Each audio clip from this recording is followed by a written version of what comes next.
ನಮಸ್ಕಾರ ವೀಕ್ಷಕರೇ, ಜ್ಞಾನದೇಗುಲ ಜಾಲತಾಣಕ್ಕೆ ಆಧಾರದ ಸ್ವಾಗತ. ಇಲ್ಲೊಂದು ಪ್ರಶ್ನೆ. ಈ ಪ್ರಶ್ನೆ ಏನಂದ್ರೆ, ಯಜುರ್ವೇದದ ಉಪಕರ್ಮ ಯಾವ ದಿನಾಂಕ ಬೀಳುತ್ತೆ, ಯಾವ ದಿವಸ ಬೀಳುತ್ತೆ ಅಂತಕ್ಕಂಥದ್ದು. ಇದ್ರ ಬಗ್ಗೆ ಸ್ವಲ್ಪ ವಿವರಣೆ ನೋಡೋಣ. ಈ ವರ್ಷ ಪೂರ್ಣಿಮಾ ತಿಥಿ 2 ದಿನಗಳಲ್ಲಿ ವ್ಯಾಪಿಸಿರುವುದರಿಂದ, ಅಂದರೆ ಆಗಸ್ಟ್ 27, 28 ಒಂದು ರೀತಿಯ ಗೊಂದಲ ಇಲ್ಲಿ. ಪಂಚಾಂಗ, ಧರ್ಮಶಾಸ್ತ್ರೀಯ ನಿಯಮಗಳು ಮತ್ತು ಪ್ರಮುಖ ಸಂಪ್ರದಾಯಗಳ ನಿರ್ಣಯ ನೋಡಿ ಸ್ಪಷ್ಟವಾಗಿ ಒಂದು ಉತ್ತರ ಏನು ಅಂತಂದ್ರೆ, ಯಜುರ್ವೇದ ಉಪಕರ್ಮಕ್ಕೆ 2026ರಲ್ಲಿ ಮುಖ್ಯವಾಗಿ ಅನುಸರಿಸಬೇಕಾದ ದಿನ 27 ಆಗಸ್ಟ್ 2026 ಗುರುವಾರ.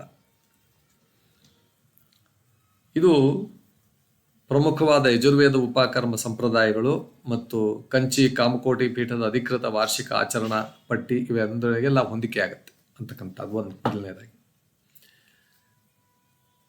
ಈ ವರ್ಷದ ಪಂಚಾಂಗದ ಮುಖ್ಯ ಸ್ಥಿತಿ ಬೆಂಗಳೂರು ಸೆಂಟರ್ ಇಟ್ಕೊಂಡ್ರೆ 27 ಆಗಸ್ಟ್ 2026ರಲ್ಲಿ ಸೂರ್ಯೋದಯ ಸುಮಾರು 6 ಗಂಟೆ 12 ನಿಮಿಷಕ್ಕಾಗತ್ತೆ. ಪೌರ್ಣಿಮೆ ಆರಂಭ 9 ಗಂಟೆ 9 ನಿಮಿಷಕ್ಕಾಗತ್ತೆ. ಅಂದ್ರೆ ಗುರುವಾರ ದಿವಸ ಇದ್ದು. ಇನ್ನು 28 ಆಗಸ್ಟ್ ಪೌರ್ಣಿಮಾ ಮುಂದುವರಿಕೆ ಸೂರ್ಯೋದಯದ ನಂತರವೂ ಇದೆ. ಪೂರ್ಣಿಮಾ ಅಂತ್ಯ ಸರಿಸುಮಾರು 9 ಗಂಟೆ 48ಕ್ಕೆ ಆಗೋಗ್ಬಿಡುತ್ತೆ. ಅಂದ್ರೆ ಪೌರ್ಣಮಿ ತಿಥಿ 27 ಆಗಸ್ಟ್ ಬೆಳಿಗ್ಗೆ 9 ಗಂಟೆ 9 ನಿಮಿಷದಿಂದ ಹಿಡಿದು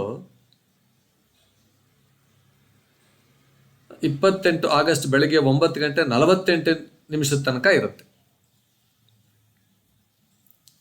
ಹಾಗಾದ್ರೆ 27ನೇ ಯಾಕೆ ಆಯ್ಕೆ ಮಾಡಿದ್ದಾರೆ ಅಂದ್ರೆ, ಸಾಮಾನ್ಯವಾಗಿ ಪೌರ್ಣಿಮಾ ಸೂರ್ಯೋದಯದಲ್ಲಿ ಯಾವ ದಿನ ಇದೆ ಎಂಬ ಒಂದು ಸರಳವಾದ ನಿಯಮ ಮಾತ್ರ. ಸಾಧಾರಣವಾಗಿ ಆ ನಿಯಮದ ಪ್ರಕಾರ ತಿಥಿಯ ನಿರ್ಣಯ ಮಾಡ್ತಾರೆ. ಆದರೆ ಯಜುರ್ವೇದ ಉಪಕರ್ಮಕ್ಕೆ ಖಂಡ ಪೂರ್ಣಿಮಾ ಬಂದಾಗ, ಖಂಡ ಅಂದರೆ ಆ ದಿನದ ಇದು ಬೇರೆ ರೀತಿ ಬಂದಾಗ ವಿಶೇಷ ಧರ್ಮಶಾಸ್ತ್ರೀಯ ನಿಯಮಗಳು ಇವೆ ಅಂತಕ್ಕಂಥದ್ದು. ಈ ಧರ್ಮ ಸಿಂಧುವಿನ ವಿವರಣೆಯ ಪ್ರಕಾರ ಪೂರ್ಣಿಮಾ ತಿಥಿ 2 ದಿನಗಳಲ್ಲಿಯೂ ಸೂರ್ಯೋದಯದ ನಂತರ ವ್ಯಾಪಿಸಿರುವ ವಿಶೇಷ ಪರಿಸ್ಥಿತಿಯಲ್ಲಿ ಯಜುರ್ವೇದದ ಉಪಕರ್ಮದ ಕಾಲ ನಿರ್ಣಯಕ್ಕೆ ಹಿಂದಿನ ದಿನಕ್ಕೆ ಆದ್ಯತೆ ನೀಡುವ ನಿಯಮ ವಿವರಿಸಲಾಗಿದೆ. 2026 ಪರಿಸ್ಥಿತಿ ಇದೇ ರೀತಿ. ಈ ವರ್ಷದ ಪರಿಸ್ಥಿತಿ 27ರಂದು ಸೂರ್ಯೋದಯದ ನಂತರ ಪೂರ್ಣಿಮಾ, 28ರಂದು ಸೂರ್ಯೋದಯದ ನಂತರವೂ ಪೂರ್ಣಿಮಾ ಮುಂದುವರಿಯುತ್ತೆ. ಈ ವಿಶೇಷ ಸ್ಥಿತಿಯನ್ನು ಪರಿಗಣಿಸಿ ಪ್ರಮುಖ ಸಂಪ್ರದಾಯಗಳಲ್ಲಿ 27 ಆಗಸ್ಟನ್ನೇ ಯಜುರ್ವೇದ ಉಪಕರ್ಮದ ದಿನ ಅಂತ ನಿರ್ಣಯಿಸಲಾಗಿದೆ. ಹೀಗಾಗಿ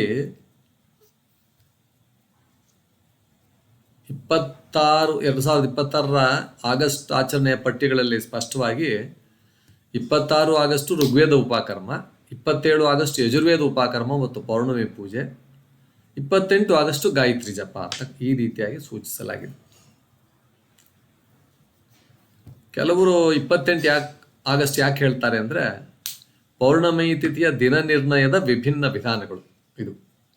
28ರಂದು ಸೂರ್ಯೋದಯದ ಸಮಯದಲ್ಲಿ ಪೌರ್ಣಮಿ ಇರುವುದರಿಂದ ಸಾಮಾನ್ಯ ಪೌರ್ಣಿಮಾ ಆಚರಣೆಗಳಿಗೆ ಕೆಲ ಪಂಚಾಂಗಗಳಲ್ಲಿ 28 ಆಗಸ್ಟ್ ಅನ್ನು ಪ್ರಮುಖ ದಿನ ಅಂತ ಸೂಚಿಸ್ತವೆ. ಆದರೆ ಸಾಮಾನ್ಯ ಪೂರ್ಣಿಮಾ ವ್ರತದ ದಿನ ನಿರ್ಣಯ ಮತ್ತು ಯಜುರ್ವೇದ ಉಪಕರ್ಮದ ಶಾಸ್ತ್ರೀಯ ಕಾಲ ನಿರ್ಣಯ ಒಂದೇ ಆಗಿರಬೇಕಂದೇನಿಲ್ಲ. ಉಪಕರ್ಮಕ್ಕಾದ್ರೆ ತನ್ನದೇ ಆದ ವೇದ ಶಾಖೆ, ಸೂತ್ರ ಮತ್ತು ಧರ್ಮಶಾಸ್ತ್ರೀಯ ನಿಯಮಗಳು ಇವೆ. ಹೀಗಾಗಿ ಯಜುರ್ವೇದ ಉಪಕರ್ಮ 27 ಆಗಸ್ಟ್ 2026 ಗುರುವಾರ, ಮುಂದಿನ ದಿನ 28 ಆಗಸ್ಟ್ ಶುಕ್ರವಾರ ಗಾಯತ್ರಿ ಜಪಕ್ಕೆ ಅನುಸರಿಸಲ್ಪಡುವ ದಿನ. ಈ ನಿರ್ಣಯ ಪಂಚಾಂಗದ ಸ್ಥಿತಿ, ಪೌರ್ಣಿಮಾ ತಿಥಿಯ ಆರಂಭ ಅಂತ್ಯ, ಖಂಡ ಪೂರ್ಣಿಮಾ ಸಂಬಂಧಿತ ಧರ್ಮಶಾಸ್ತ್ರೀಯ ನಿಯಮ, ಪ್ರಮುಖ ಯಜುರ್ವೇದ ಉಪಕರ್ಮ ಸಂಪ್ರದಾಯ, ಕಂಚಿ ಕಾಮಕೋಟಿ ಪೀಠದ ಅಧಿಕೃತ ಆಚರಣಾ ಪಟ್ಟಿ ಇವೆಲ್ಲವನ್ನು ಪರಿಗಣಿಸಿ ಇದನ್ನು ನೀಡಲಾಗಿದೆ ಅಂತಕ್ಕಂಥದ್ದು. ಇಲ್ಲೊಂದು ಮುಖ್ಯ ಸೂಚನೆ ಏನಂದರೆ, ಪ್ರತಿಯೊಂದು ಕುಟುಂಬವು ನಿರ್ದಿಷ್ಟ ವೇದ ಶಾಖೆ, ಸೂತ್ರ ಅಥವಾ ಮಠ ಪರಂಪರೆಯನ್ನು ಅನುಸರಿಸುತ್ತಿದ್ದರೆ ನಿಮ್ಮ ಕುಟುಂಬದ ಆಚಾರ್ಯರು ಅಥವಾ ಪುರೋಹಿತರು ನೀಡಿರುವ ನಿರ್ಣಯಕ್ಕೆ ಮೊದಲ ಆದ್ಯತೆ ನೀಡಬೇಕು. ವಿಶೇಷವಾಗಿ ಆಪಸ್ತಂಭ, ಬೌಧಾಯನ, ತೈತ್ತರಿಯ ಮುಂತಾದ ಸೂತ್ರ ಭೇದಗಳು ಕಾಲ ನಿರ್ಣಯದಲ್ಲಿ ಪ್ರಭಾವ ಬೀರಬಹುದು ಅಂತಕ್ಕಂಥದ್ದು.